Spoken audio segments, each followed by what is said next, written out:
As-tu quelqu'un d'autre à part Jésus? À qui veux-tu te consacrer? À qui veux-tu consacrer ta jeunesse? Ta jeunesse est chère, très chère. À qui veux-tu la consacrer? À qui veux-tu dédier ta jeunesse? As-tu quelqu'un d'autre aussi important que Jésus-Christ dans ta vie? As-tu quelqu'un d'autre comme référence, si ce n'est Jésus? À qui veux-tu te dédier ta vie? À qui veux-tu te dédier ta destinée? À qui veux-tu consacrer ta vie? Prends tout et laisse-moi mon Jésus. Prends l'argent, prends la gloire des hommes, la gloire du monde. Laisse-moi Jésus, parce qu'avec Jésus, je peux tout avoir. Avec Jésus, j'ai la gloire. Avec Jésus, j'ai le succès. Avec Jésus, j'ai la promotion. Avec Jésus, j'ai la renommée. Avec Jésus, j'ai tout. J'ai consacré, dédié ma jeunesse à Jésus et je ne l'ai pas regretté. Je me suis engagé dans l'équipe de Jésus-Christ. Depuis mon jeune âge jusqu'aujourd'hui, je ne l'ai jamais regretté. À qui veux-tu dédier ta vie? À qui veux-tu consacrer ta vie? La majeure partie de ton temps, à qui veux-tu le consacrer? La majeure partie de ta vie, à qui veux-tu le consacrer? Ta force, ton énergie, ta capacité, tes diplômes, à qui les dédies-tu? À qui les confies-tu? À qui est-ce que tu les dédies? Le jour où tu as obtenu ta licence, le jour où tu as obtenu ton bac, le jour où tu as obtenu ton master, à qui as-tu dédié cet accomplissement? À qui as-tu dédié cette réalisation? Le jour où tu as reçu cette promotion, le jour où tu as reçu cette félicitation, ce diplôme de fin d'apprentissage, à qui est-ce que tu l'as dédié? À qui dédies-tu ta santé? À qui dédies-tu ton succès, ta vie, ta force, ton énergie, ta compétence, ton nouveau poste, ton élévation? À qui est-ce que tu le dédies?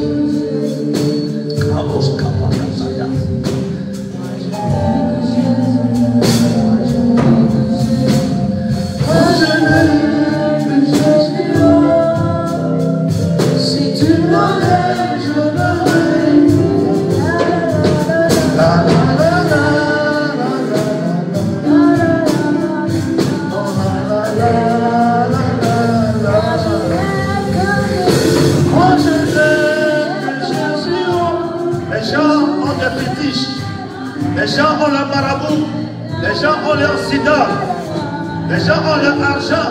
Moi j'ai Jésus-Christ de Nazareth, l'étoile brillante du matin, le premier et le dernier, le commencement et la fin, celui qui est le verbe, la parole de Dieu. Par lui tout a été créé, et sans lui rien n'a été créé. En lui était la vie, et la vie était la lumière des hommes. Alléluia. Moi je n'ai que Jésus. Si tu m'enlèves, je n'aurai. La la la la.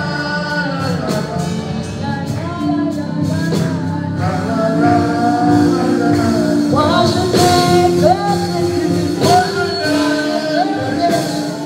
Avec Jésus, je n'ai pas peur des marabouts. Avec Jésus, je n'ai pas peur des avortements. Avec Jésus, je ne fais aucune maladie. Avec Jésus, je ne fais rien. Personne ne me fait peur. Parce que Christ, Jésus, est avec moi. Sur qui tu comptes? Sur qui tu te confies? Sur qui tu places ta vie? Sur qui tu places ton avenir? Sur qui tu places ta destinée? Sur qui est-ce que tu comptes? Ton avenir, tu le places en qui? Qui penses-tu qui peut promouvoir ton avenir? Qui? Est-ce ton diplôme? Est-ce ton intelligence? Est-ce ce parent qui est à une position élevée? C'est celui que tu comptes pour promouvoir ta destinée. C'est celui que tu comptes pour promouvoir ton avenir. Il peut tomber demain et mourir. Que deviendras-tu? Moi je suis orphelin. Depuis l'âge de 6 à 7 ans, j'ai été orphelin de père. Mais j'ai rencontré Jésus. Et Jésus a promu ma vie aujourd'hui. Ce n'est pas mon père, ce n'est ni ma mère, c'est Jésus. Qui est ton espoir? Sur qui comptes-tu? Quelle relation tu dois exploiter pour te hisser au sommet? Quelle connexion? Oh, beaucoup de personnes comptent sur leur connexion. Oh, j'ai telle personne ici, je connais telle là. Quelle connexion? Moi, ma connexion, c'est Jésus. Et toi? Ma connexion, c'est Jésus.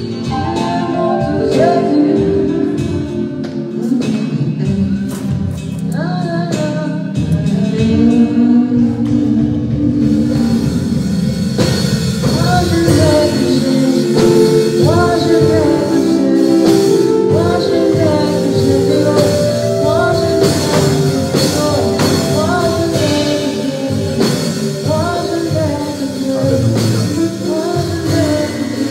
remercie le Seigneur pour cette opportunité, pour cette grâce, ce privilège d'être dans la présence du roi des rois, le Seigneur des seigneurs. Nous l'avons essayé, nous n'avons pas été déçus. Nous l'avons essayé, nous n'avons pas été déçus. Gloire à Jésus. Alléluia. Est-ce que tu peux acclamer le Seigneur? Célèbre le Seigneur. Soyons dans le Seigneur. Amen, amen, amen. C'est bon, beau, merveilleux d'être dans la présence du Seigneur. Alléluia. Il n'y a pas mieux que ça. La présence de Dieu transforme. La présence de Dieu change. La présence de Dieu renouvelle. Alléluia. Gloire à Jésus. Et je peux te garantir que à partir de ce programme, ta vie ne sera plus jamais la même. Au sortir de ce programme, de cette retraite spirituelle, tu deviens un jeune avec différence. Alléluia. Tu vas manifester une jeunesse avec différence. Ta vie sera impactée. Les paroles qui sont en train d'être implantées dans ta vie, ces paroles vont germer, deviendront des arbres géants. La semence de Dieu n'a jamais été vaine. Elle produit toujours des fruits. Alléluia. Et ma prière, c'est que ces paroles produisent des fruits dans ta vie. Tout comme vous avez écouté les orateurs à tour de rôle, chacun essaie de témoigner un peu de son parcours, de son passé. Tu seras le prochain sur la liste à témoigner de cette rencontre. Tellement cette rencontre va booster ta vie et ta destinée. Cette rencontre va marquer ta destinée pour toujours. Et un jour, tu parleras en donnant référence à cette rencontre. Alléluia. Si quelqu'un te propose quelque chose d'autre, n'accepte pas. Jésus est la seule chose que tu as besoin. Amen.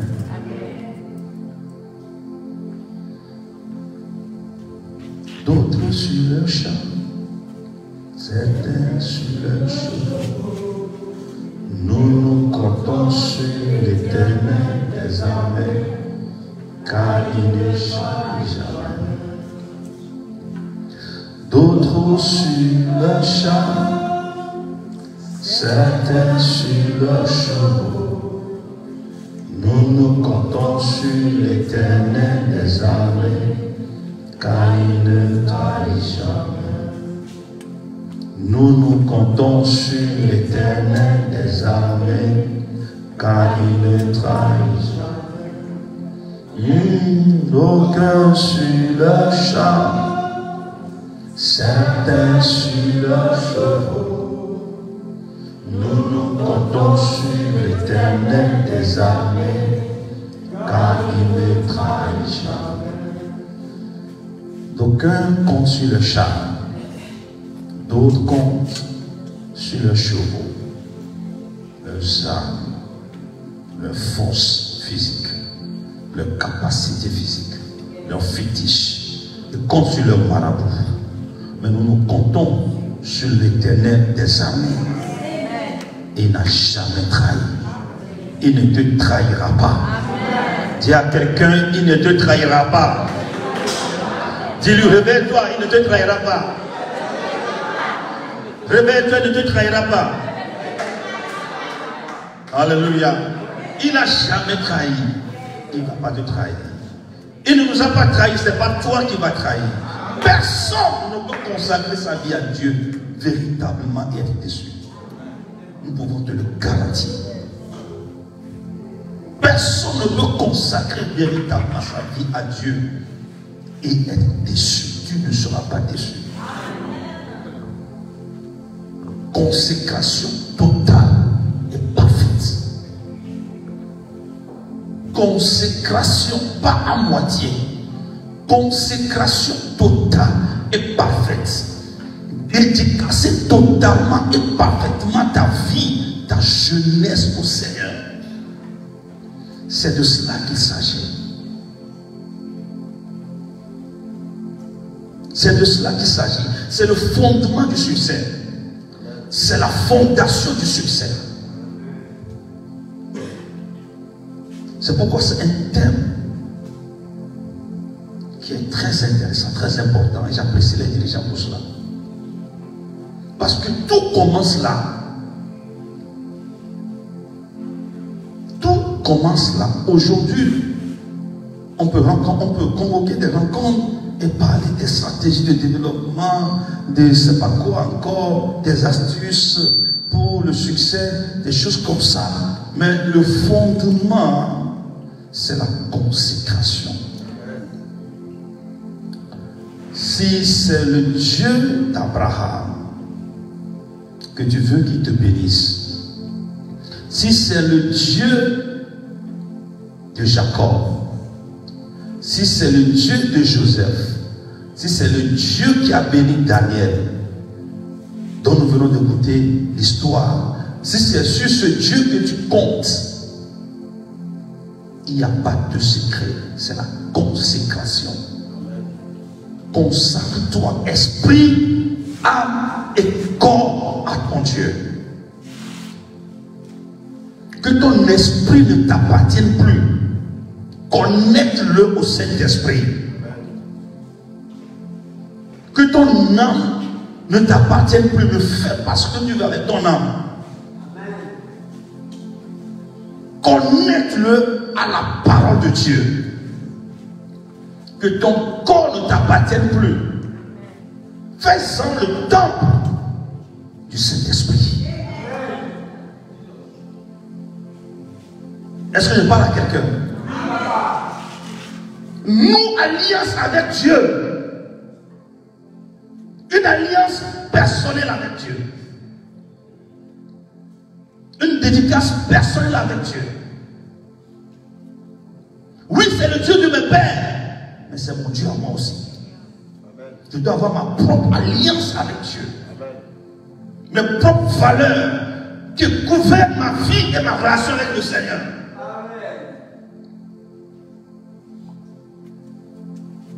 Il doit être mon Dieu. Et cette rencontre personnelle avec Dieu, tu dois pouvoir le faire. Aussi longtemps que tu ne feras pas cette rencontre personnelle avec Dieu, ta vie sera toujours en temps de scie. Parce que tu n'as jamais vu ce que tu dois voir pour que ta vie soit transformée. Il y a une rencontre qu'on fait avec Dieu. Cette rencontre que Saul a faite dans Actes chapitre 9. Frère, il y a cette rencontre que tu fais avec Dieu.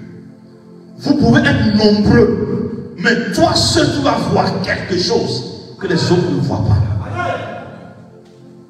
C'est la rencontre avec le Seigneur. C'est ça qui détermine ta détermination. C'est ça qui définit ta vie. Ta rencontre personnelle avec le Seigneur. Paul était ensemble avec ses collaborateurs. Mais quand la lumière descendit, la lumière l'a frappé lui seul. Il est tombé de son chemin. Parce que la lumière l'a frappé. Et pendant qu'il parlait seul, Seigneur, qui es-tu? Les autres entendaient Paul parler. Mais pendant que le Seigneur répondait à Paul, eux, ils n'écoutaient, n'entendaient rien. Pendant que Paul voyait la lumière, eux ne voyaient que la lumière du soleil. Mais Paul voyait une lumière qui dépasse le soleil. Au point de l'aveugler. Ce jour-là, personne n'a plus besoin de prêcher l'évangile à Paul. Personne n'a besoin de dire Paul, même une vie de sanctification. On n'a plus besoin de te dire ça. Parce que le contrat a été scellé. L'alliance a été scellée avec le divin et l'humain.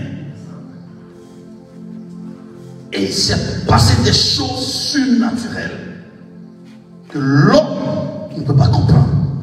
C'est pourquoi Paul peut mener certaines vies que les autres ne comprendront pas. C'est pourquoi je peux mener certaines vies que tu ne comprendras pas. Tu vas dire, comment le pasteur arrive? C'est pas parce qu'il est pasteur, non. C'est parce que c'est un jeu qui a signé une alliance avec son Dieu depuis son jeune âge. Depuis mon jeune âge, j'avais déjà mes propres valeurs qui caractérisaient, définissaient ma vie de chrétien. Je n'avais pas besoin du pasteur pour être avec moi à la maison. Je n'avais pas besoin du pasteur pour me décréter des jours de jeûne et prière. Je n'avais pas besoin du pasteur pour lire ma Bible. Je n'avais pas besoin du pasteur pour appliquer la parole de Dieu. Quand cette rencontre se produit, il s'installe dans ta vie ce qu'on appelle la crainte de Dieu. Et dès que la crainte de Dieu s'installe dans ta vie, tu vis dans une atmosphère de sérénité et de sanctification. Tu vis avec facilité la sanctification. Tu ne souffres plus pour vivre la sanctification. Tu ne souffres plus, tu ne t'efforces plus. Ça devient naturel pour toi. Ma prière pour quelqu'un au milieu de nous, c'est que tu puisses faire cette rencontre avec le Seigneur. Non, le jour où tu vas faire cette rencontre, toi-même tu sauras que tu as fait une rencontre. Tu ne vas plus douter dans ta foi. Rien et personne ne pourra venir changer ta pensée. Non. Ta vie sera démarquée. On vient de nous parler de défi de démarcation.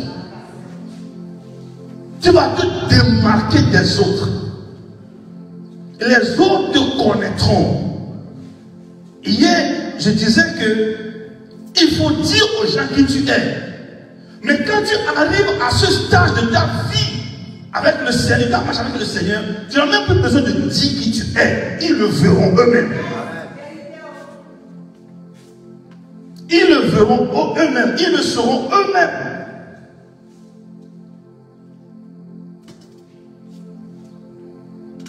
Et ta vie devient une référence pour tes contemporains. Ta vie devient un défi. Ce que toi tu vis facilement, ça devient un défi pour les autres. C'est ça qu'on appelle la rencontre avec le Seigneur.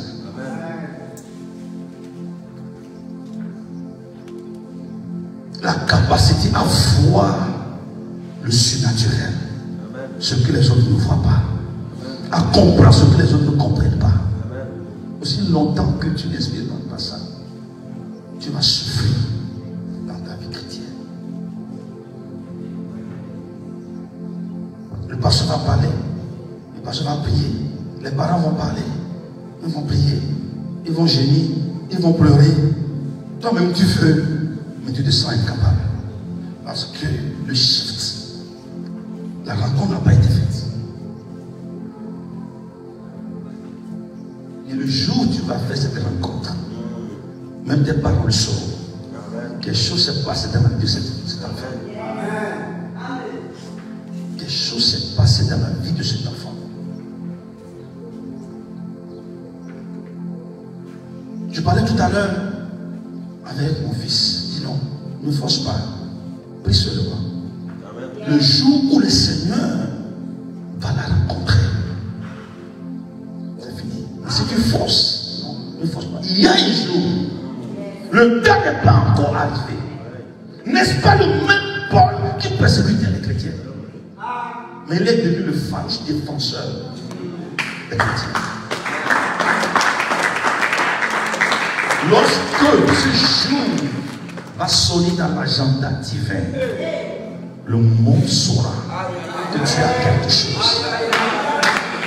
Toi-même tu sauras que tu as quelque chose, la peur va disparaître. Les inquiétudes vont disparaître. La peur du lendemain va disparaître. Tu seras serein dans ta manière de vivre. Je dis serein. Aujourd'hui, tu n'as rien, mais tu vis une vie sereine. Tu vis ce qu'on appelle la paix de Dieu. Tu expérimentes la paix de Dieu. En pleine guerre, toi, tu vis dans la paix. En pleine crise économique, tu vis serein. Sans aucun souci. En ce moment, Jésus devient ton ami. C'est en ce moment qu'il va te dire, vous n'êtes plus mes serviteurs, vous êtes mes amis. Parce qu'au serviteur, on ne dit pas tout. Mais à son ami, on dit tout. On lui ouvre la porte même de la chambre. Tu deviens un ami de Jésus. Et quand tu sors de ta maison, tu sens que tu sors avec un ami. Quel ami fidèle.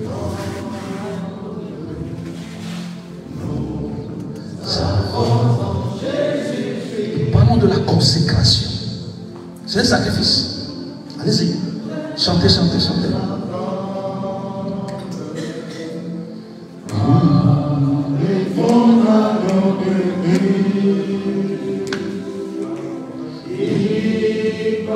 Ah oui. Ah oui. Ah oui. En ce moment, même tes défaillances ne vont pas frustrer le maître.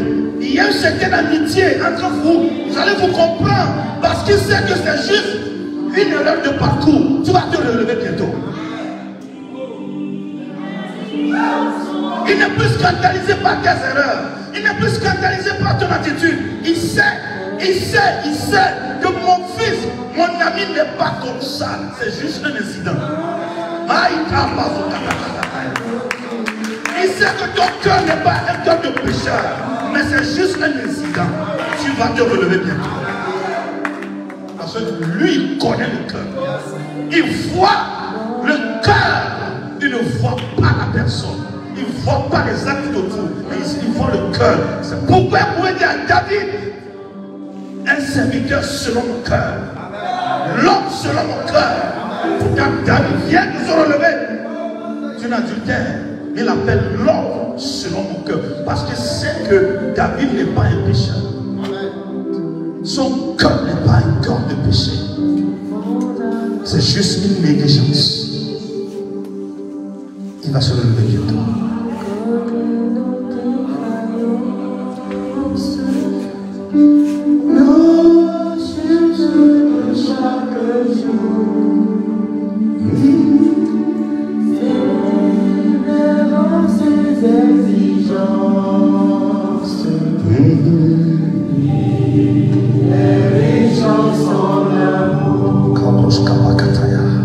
C'est en ce moment que tu expérimentes le véritable amour de Dieu. Tu tombes amoureux de Jésus-Christ. Tu tombes amoureux de cet homme. Tu es prêt à tout livrer pour cet homme. Tu es prêt à tout donner. Ta famille va te renvoyer, te chasser, mais tu vas sortir heureux et heureuse. Tu vas quitter la maison, venir dormir à l'église. Dans le froid. Sous la chaleur, mais tu vas continuer à vivre. Il fut un temps, j'ai quitté la maison familiale. Je ne sais pas ce qui m'a poussé. J'ai quitté, j'ai laissé mon petit frère là. Je suis allé dormir à l'église. Je suis resté à l'église des années avant de rentrer dans la paix de Dieu. Je ne pourrais pas expliquer pourquoi j'ai une chambre chez moi à la maison, mais j'ai préféré venir dormir à l'église comme le petit Samuel qui dormait à côté de l'arche de l'alliance. La passion d'un jeune chrétien.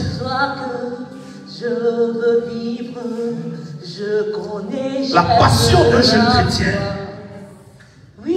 Un cœur d'enfant s'enflammer pour Jésus-Christ. Aujourd'hui, nous n'avons plus ces gens de jeunes. Aujourd'hui, nous avons des jeunes qui aiment vivre la facilité, comme on vient de le dire. Ils sont plus prêts au sacrifice.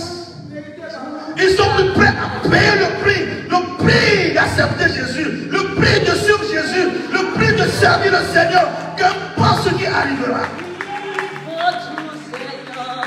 Pendant que tes collègues mènent la vie de débauche, mènent la vie de désordre, toi tu choisis au milieu d'eux de faire la différence.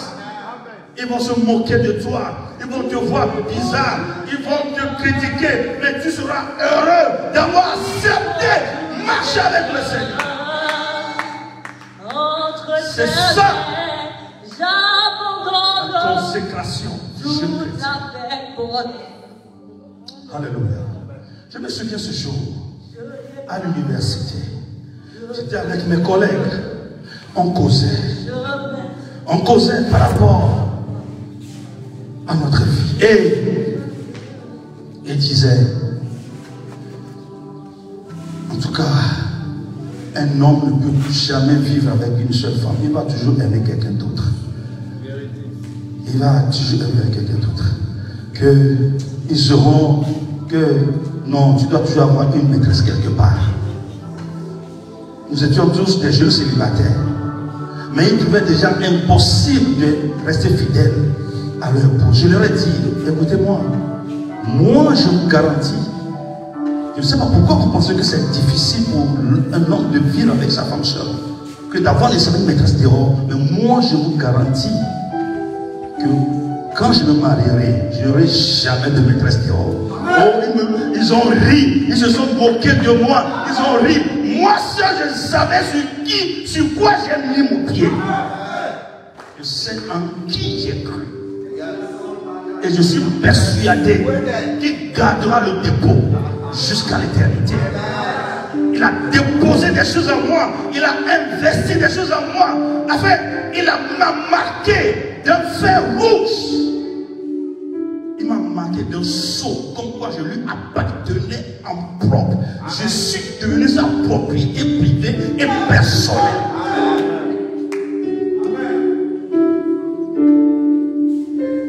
Je ne négocierai jamais ma destinée avec quoi que ce soit, avec qui que ce soit. Jamais. Ma destinée est la propriété privée de Jésus-Christ. Aujourd'hui, 19 ans de mariage après, je n'ai jamais eu de maîtresse dehors. Amen.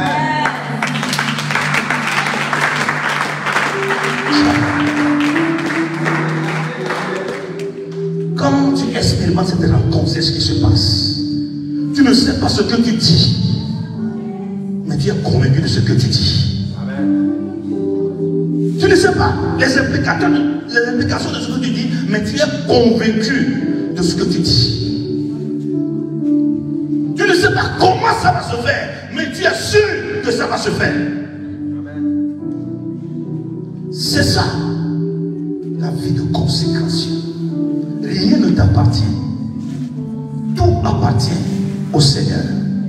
Tout appartient à Jésus-Christ. Tu es décidé, déterminé à tout offrir au Maître. Ta vie devient sacrifice sur l'autel. Je dis, ta vie devient sacrifice sur l'autel. Tu déposes ta vie sur l'autel. Tu offres ta vie sur l'autel. Jésus, fais de cette vie-là ce que tu veux. Fais de ce corps ce que tu veux. Fais de mon âme ce que tu veux. Tu te consacres, tu te sacrifies à lui et à lui seul. C'est ça la véritable consécration. Parce que nous faisons aujourd'hui, un pied dedans, un pied dehors. Tu te caches à qui? À Jésus ou à moi? La bêtise que nous faisons en cachette. C'est-à-dire que tu te caches à qui? Tu es hypocrite devant qui? Devant moi. Tu perds ton temps. Mais voici, moi, je voulais, je m'en vais. C'est toi. C'est toi qui es derrière. C'est toi qui creuses un trou dans lequel tu vas bientôt tomber. Amen. Personne ne peut tromper Dieu. Amen. On ne se moque pas de Dieu. Ce que l'homme aura semé, il le poissonnera aussi. Tu te moques de qui? De l'église, des diacres, des leaders, des pasteurs? Non. On ne se moque pas de Dieu. Personne ne peut se moquer de Dieu. est resté impuni. Non. Il est un Dieu de miséricorde et puni avant de pardonner. Nous avons trop prêché un Dieu d'amour. Mais nous avons oublié qu'il est aussi un juge. Il juge les actes selon son standard.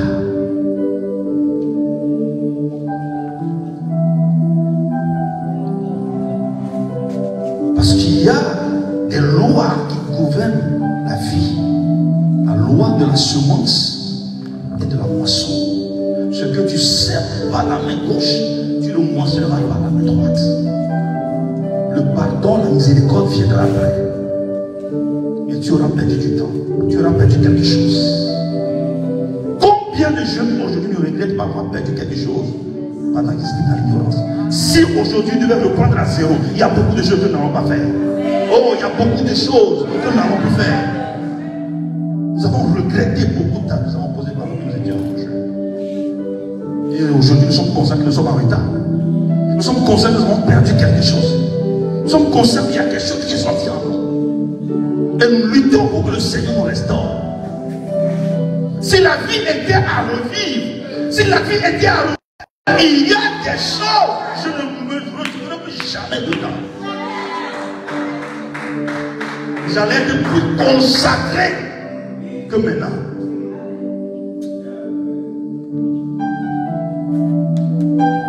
C'est ce que le Seigneur veut de nous. Une jeunesse totalement engagée. Il y a des gens qui peuvent être ici ce matin. Mais comme ils aiment la facilité, un petit truc juste que le diable a planté leur pied suffit déjà pour trouver une bonne excuse pour ne pas être là. Et ils vont rater quelque chose.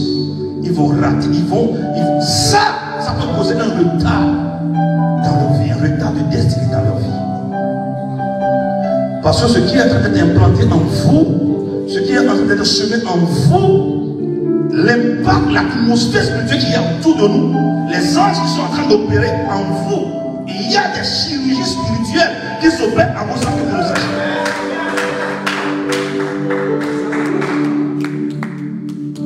C'est 1 an après, 2, 3 ans après, que tu vas te rendre compte que quelque chose s'est passé dans ma vie. La rencontre dont le pasteur parlait, en fait, ce jour-là, j'ai vu cette rencontre sans savoir.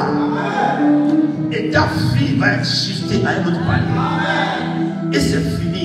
Tu ne vas plus retourner en arrière. Tu es parti. Tu peux tomber, mais tu vas arrêter de te relever et continuer. Est-ce qu'on est ensemble? La vie de consécration. Si tu ne le fais pas maintenant, je t'assure, demain, ce sera trop tard. Si tu le fais pas maintenant, tu penses que c'est après le mariage. Non, ce sera trop tard. C'est maintenant ou jamais. Je parlais tout à l'heure avec ma fille, je demandais d'appeler son mari. Elle dit, il a travaillé jusqu'à revenir à la maison vers 2 h du matin. Pourtant, il a promis de venir ici aujourd'hui. Et pendant qu'elle l'appelle, il raccrochait seulement. Il ne savait même pas celui qu'il appelait. Dans le sommeil, ça ne plus seulement le portable. Le sommeil l'a emporté. Il ne peut rien faire. Il est revenu fatigué. Par contre, s'il était seul, il n'allait pas revenir à 2 h du matin. Non, ça c'est. Maintenant, les responsabilités sont là. Les charges sont là. Il est obligé. C'est pendant que tu es jeune, pendant que tu es dans la jeunesse, que tu dois déployer certaines forces, déployer certaines capacités pour y arriver. Amen. Est-ce que vous comprenez? Est-ce qu'on est ensemble? Donc que personne ne te séduise. Que personne ne... Nous allons faire la vie d'abord, nous allons goûter un peu. Pas goûter. Pas goûter, c'est pas moi que tu goûtes. Tu vas goûter. Et tu vas goûter la mort aussi. Tu vas goûter la destruction. Tu vas goûter le retard. Tu vas goûter l'échec. Un petit péché que tu nous ouvres la porte de rentrer dans ta vie, tu ne peux pas imaginer le nombre d'énergies positives que ça soutient. Je te le dis, un petit péché, même une petite masturbation, tu ne peux pas imaginer le nombre d'énergies positives que ça soutient. Tu ne peux pas imaginer, tu ne peux pas le calculer. C'est demain que tu vas commencer par remarquer certaines choses que tu ne sentais pas avant. Donc ce petit truc-là, je ne peux pas le faire. Oui, tu as vidé ton énergie. Ce dont tu étais capable avant, tu ne te sens plus capable de le faire. Tu as vidé ton énergie. Tu as bradé ta destinée. Tu as vendu ton droit d'aînesse. Oh, moi j'ai faim. Moi j'ai faim. Tu parles de droit d'aînesse. C'est quoi? Prends le droit d'aînesse, donne-moi à manger. Ah bon? C'est des générations, des années après, qui va commencer par. Elle me dit, il a pleuré, pleuré, pleuré, mais c'était déjà trop tard. Il dit, papa, tu n'as plus d'autres bénédictions à libérer sur ma vie. Il dit, non, j'ai déjà tout donné à ton frère. Tu as déjà remis ton droit d'aînesse. Juste par une petite nourriture. Tu as déjà tout donné. Mais, en errant ici et là, en te battant, en t'efforçant, tu vas pouvoir dominer. Alors, pendant que Jacob, lui, il profitait de l'héritage paternel, l'héritage depuis Abraham, même si nous disons qu'il a souffert 14 ans, 14 ans c'est rien par rapport à ce que Esaü a enduré. C'est que la Bible n'a pas mis le phare sur la souffrance d'Esaü. La Bible a juste dit que c'est Esaü, non? La Bible a juste dit que Esaü est devenu aussi riche. Il dit, mon frère, grâce à Dieu, parce que moi aussi je suis devenu riche. Mais il n'a pas dit comment il a fait depuis toutes ces années pour devenir ce qu'il est. Parce que son père lui a dit, en souffrant par ici, par là, en te bataillant par ici, par là, en travaillant, eh bien tu arriveras à t'en sortir. Pourtant, il avait la possibilité de devenir plus que ce qu'il était devenu s'il avait navigué dans l'alliance. Mais il a vendu son droit d'aînesse.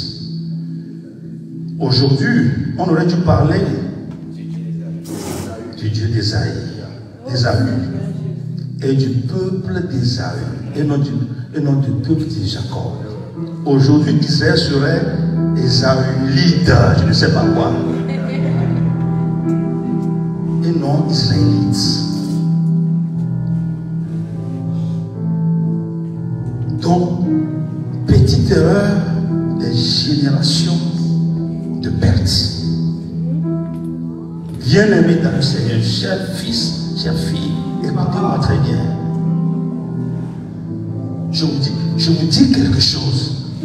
C'est comme je me retrouvais encore 20 ans après, 20 ans avant, quand j'étais encore président de la jeunesse, je prêchais à la jeunesse, ces choses-là. Je me retrouve comme ça. C'est ce genre de message que je prêche. C'était dur, c'était dur. Et les témoins.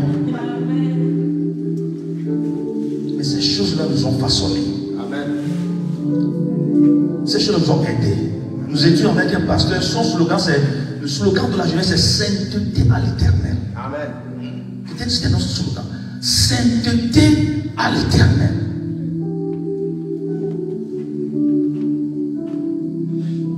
C'était notre mot d'ordre. Rien d'autre que ça. Consacré à Dieu. On voulait même abandonner tout, abandonner les études pour venir servir dans l'église. Tellement on était passionné par le Seigneur. La consécration. Qu'est-ce que tu as consacré? Quand on parle de consécration, on parle de sacrifice. Alors, pendant que je parle, demande-toi, qu'est-ce que j'ai sacrifié pour le Seigneur? Qu'est-ce que tu as sacrifié?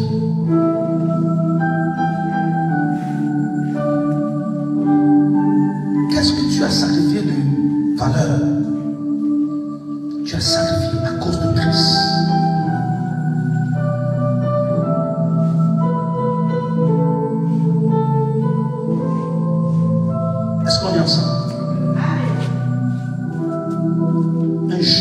prendre une décision à partir d'aujourd'hui. Et cette décision que tu vas prendre va déterminer ta destinée demain.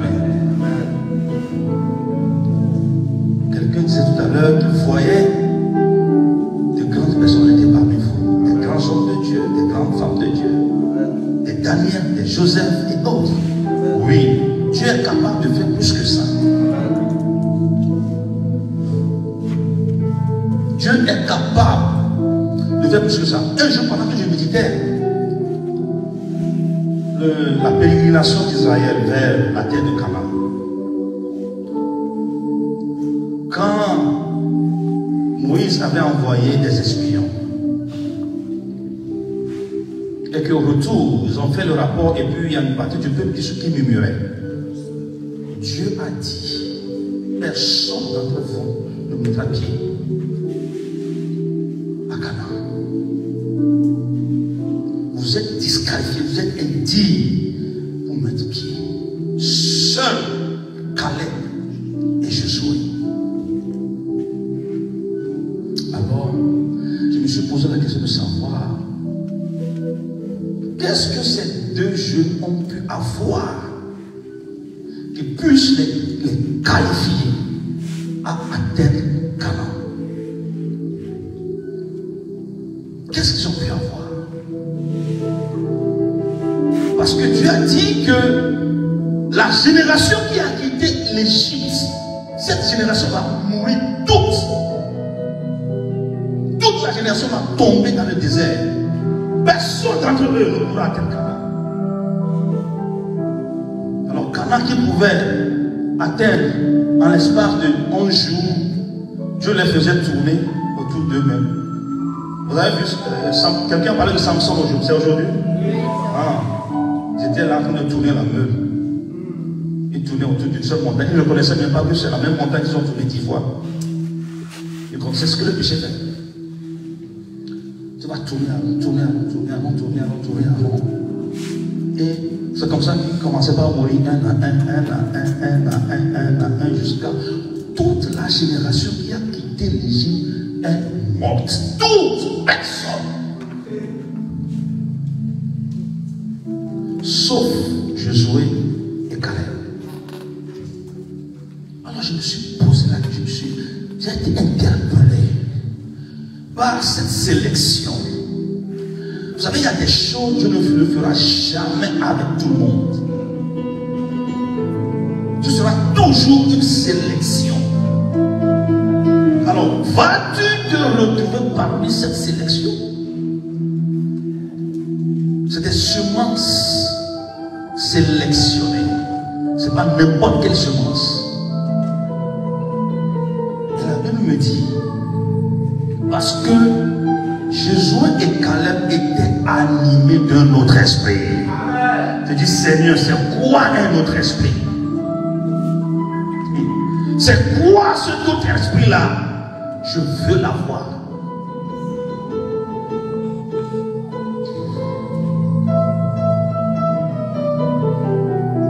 Cet esprit, c'est cet esprit qui te permet de décider, pendant que tout le monde va dans ce sens, tu décides seul de repousser chemin, de prendre une autre route, de faire la différence. Pendant que tout le monde crie non, ce n'est pas possible, c'est trop difficile. Toi tu dis, moi je peux y arriver. C'est cet esprit qui imprime en toi la vie de sanctification. C'est cet esprit qui imprime en toi la crainte de Dieu. C'est cet esprit qui imprime en toi la détermination comme vents et marées. Quel que soit comment la vie chrétienne est difficile, moi je vais réussir cette vie. Un autre esprit et une autre vision. Un autre esprit et une autre vision.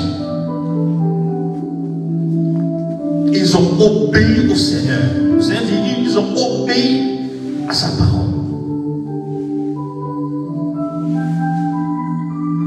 Même Moïse, le grand prophète, a raté Canaan.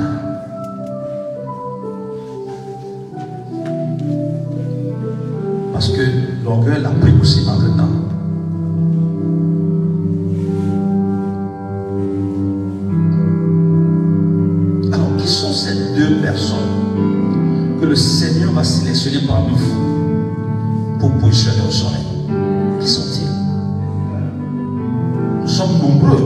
vas décider si tu veux être dans cette catégorie ou pas. À toi de prendre la décision. À toi de décider. Et souviens-toi, quand tu prends la décision, dès que tu franchis cette porte, fais attention. Parce que l'épreuve viendra pour tester, voir, est-ce que tu es qualifié? Est-ce que tu es qualifié?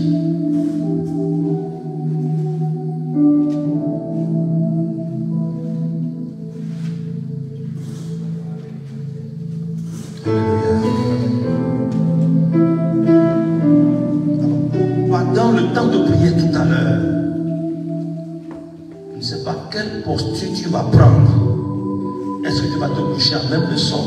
Est-ce que tu seras debout? Est-ce que tu seras assis à genoux? Pleurer à Dieu et te sélectionner toi-même.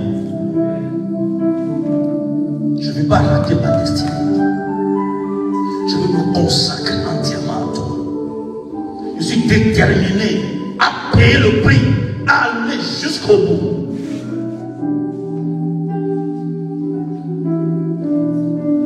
Je prie que ta conscience soit éveillée.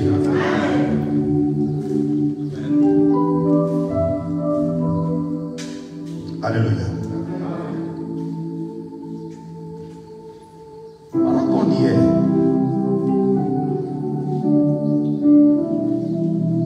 Il y a un passage que je voudrais vous lire.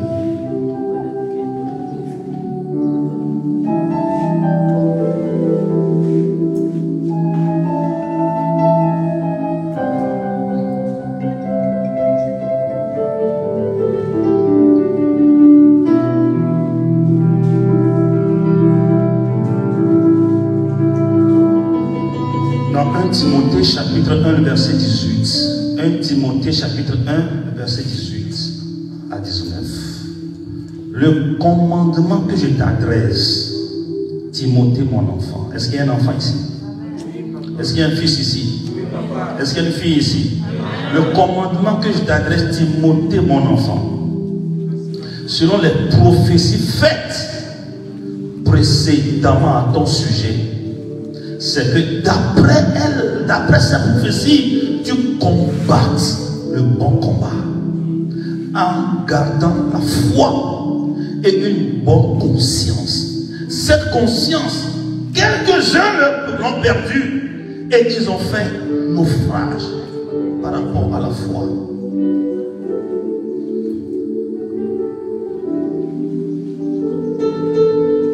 Le commandement que je t'adresse, Timothée mon enfant, selon les prophéties faites, qui d'entre nous n'a pas une prophétie suspendue sur sa tête? Tout le monde a une prophétie. Est-ce que tu es conscient de cela? Est-ce que tu es conscient qu'il y a une prophétie sur ta tête, sur ta vie? Même si un prophète n'a jamais prophétisé sur toi, sache qu'il y a une prophétie sur ta vie. Du moment où Dieu a décidé, dans sa préscience, de te concevoir et de t'envoyer dans le monde, il y a une prophétie suspendue sur toi. Tu es destiné à la grandeur. Donc, conformément à cette prophétie, combat le bon combat de la foi. La vie chrétienne, c'est une vie de combat. C'est pas une vie d'amusement. C'est pas une vie de manger, de boire, de dormir. Que personne ne te trompe. La vie chrétienne, c'est une vie de bataille. Tu dois être un soldat et aller au combat. Tu dois être un soldat. Prêt à écouter le cri de guerre de Jésus-Christ, répondre à cet appel et aller sur le champ de bataille.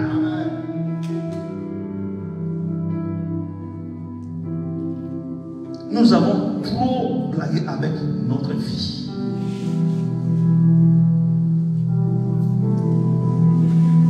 Nous avons trop blagué avec notre vie.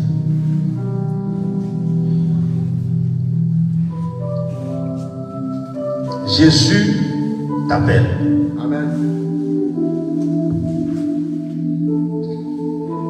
Jésus t'appelle.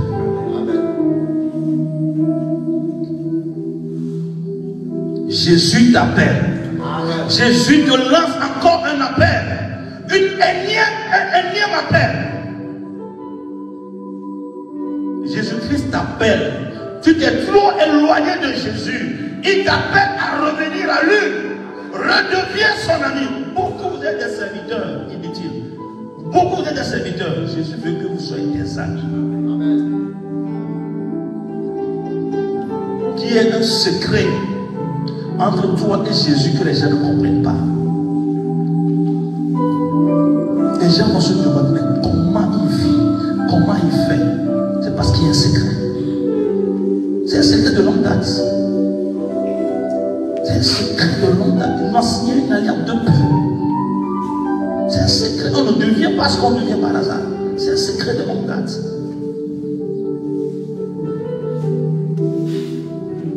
Jésus t'appelle. Combattre le bon combat. Le monde, Satan et ta propre chair feront tout pour te terrasser. Ça, sois sûr. Les trois plus grands ennemis du chrétien, c'est ta propre chair d'abord. Ton corps va tout faire pour te séduire. Nous sommes tous soumis à la séduction. Moi en premier. Personne n'en a parlé. Nous sommes tous soumis à la séduction. Mais nous savons là où nous arrêtons. Si vous nous voyez aujourd'hui encore debout, c'est parce qu'on sait là où s'arrêter. On sait là où on dit, hey, cher, tais-toi maintenant. C'est pas toi qui commande ici. C'est pas toi qui commande ici. C'est mon esprit qui commande.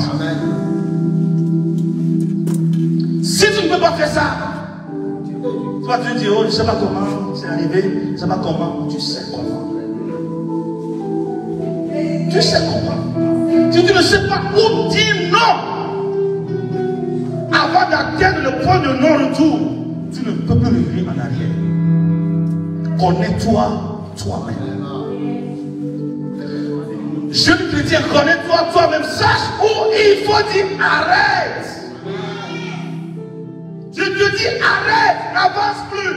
Parce qu'il y a un danger devant. Quand tu avances, c'est toute ta vie, ta famille, tes enfants que tu vas saboter. Toute l'église, tous ceux qui croient en toi, tous ceux qui te font confiance. Imagine s'il y a un scandale. Tous les personnes qui te connaissent, qui te prennent comme une référence. Imagine s'il y a un scandale. Arrête. Amen. Dis à toi-même arrête. Dis-le arrête. Arrête. Arrête. Dis à ma chère, arrête. Frère, il doit toujours avoir une dimension où tu dois dire stop. Zone rouge. La loi ne franchit pas. Il y a une zone rouge qu'il ne faut jamais permettre à la chair de franchir. Amen.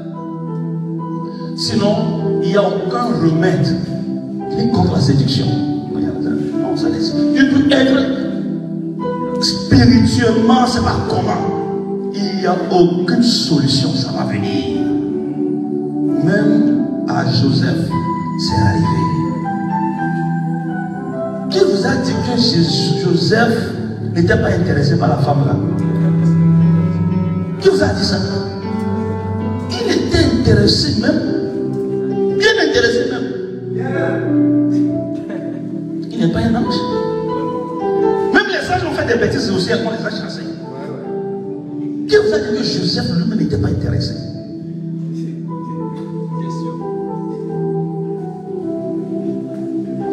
Sinon il aurait dit à ça, patron, hey, tu es trop vilaine, moi je ne te veux pas.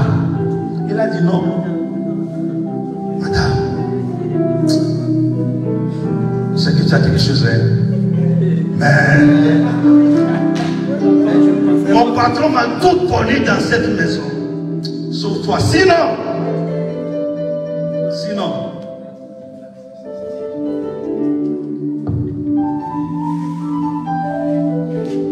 ça arrive à tout le monde. Ça arrive à tout le monde. Donc il n'y a aucune justification. Ton cas n'est pas différent. Même pour certains d'entre nous, c'est encore pire que pour toi. Mais c'est quand on connaît là où on dit sous rouge, danger, ne franchis plus. Pas même un pas de plus encore. Sinon, c'est fini pour toi, on va te couper la tête. Lucifer va te couper, derrière va te couper la tête. Pas un pas de plus. Sinon, je dis.